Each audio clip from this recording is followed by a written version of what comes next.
tuma kwenye namba hii or tuma hapa has been a very popular scam. And I've noticed that it's very serious. Like the police take it very serious because almost every day I receive messages from police Tanzania that don't send money to this kind of people. Usitapelike. Don't send money online to someone that you don't even know.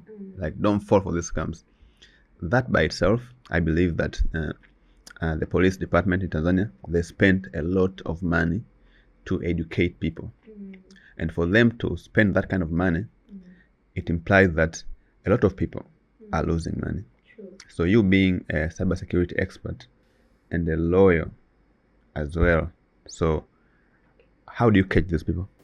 So when it comes to such scamming, it's true that it's quite prevalent. Yeah. And I think, I don't know, if you do get those messages, what do you normally do?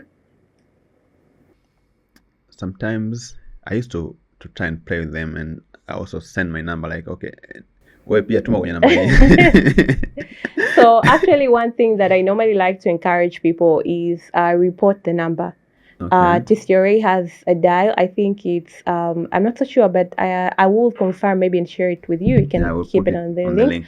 Whereby if you do get that kind of message, the first thing I think you need to do is report that number to TCRA, because they take the initiative to kind of see and maybe block these people who are actually sending those messages. And this is one way in which we ensure that someone does not keep on doing it. Okay.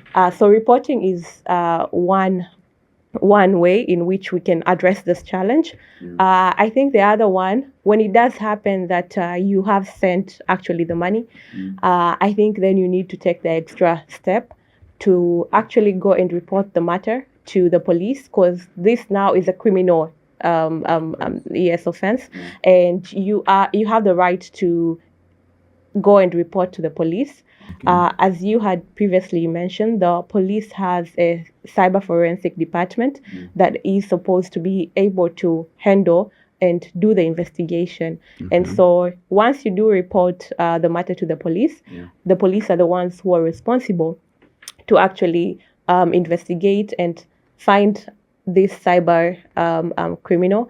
And when it comes to the legal aspect, I think it's an offense that is punishable, and people should understand and take that precaution that when you're trying to fraud someone online, it's still a crime, and it should not happen. I think, however, if I am to be honest also, I think sometimes maybe people find that going to report to the police might not get them the money back. And sometimes people normally complain like, the police would not help me. Like they feel maybe a little bit frustrated with the process, because sometimes it can take time. The police normally say they're also overwhelmed with a lot of cyber criminal cases and issues. But I think despite it all, we still need to ensure that we report if you do suffer. And also we also use the TCRA mechanism of reporting. But I encourage everyone to take action despite maybe not trusting in if you would recover the money or not. A lot of Tanzanians right now, they do a lot of crimes online without even knowing that it's a crime. I believe it's because of understanding, it's because of knowledge. Let's say, for example, I just go online and go and insult someone or go and bully someone. That by itself is a crime, and you might be punished just because of that.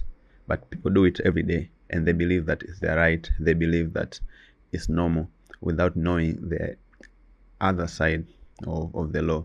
So what crimes that are very common that Tanzanians do online that they might be aware of right now?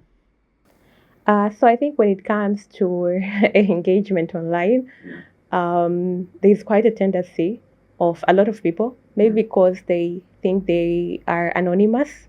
Sometimes you cannot tell who it is by the account. They take that as an advantage to harass people, to engage in cyber defamation, Yeah. to bully people, because there's a lot of bullying also. If you look at online, if you check Twitter, sometimes even in other platform. And so in Tanzania, we have the Cybercrime Act, Okay. which was enacted in 2015. Okay. Which is very detailed in crimes that can happen in the online space. So when you talk about online harassment, Yeah. when you talk about online bullying, when you talk of things like sextortion, Yeah. when you talk about sharing, and actually this was an amendment done last year that I really worked on child online protection. There was a study done by UNICEF called End Harm, which indicated that there's quite an alarming rate of child online abuse in Tanzania. And so the government took the deliberate effort to amend the Cybercrime Act to accommodate child online sexual abuse materials or any kind of, for instance, online grooming is also now criminalized in our cybercrime. So for a person who is grooming a child sexually, trying to kind of interact with them in an appropriate manner, that's also a crime most people don't know. There's a crime for sharing non-consensual images. We see a lot of time the likes of connection videos that are maybe in one way or the other quite detrimental to someone being shared and circulated online. That's actually a crime. And I think sometimes people think if someone else is the one who posted the video, I could just share it. Like, I'm just sharing it. Like, I didn't bring it online. But even doing that is actually not proper. And so I think I would like to caution everyone to really engage in this platform in a manner that's really, I would say, kind, in a manner that's very not in any way or the other violating anyone's right or working against to tarnish anyone's image.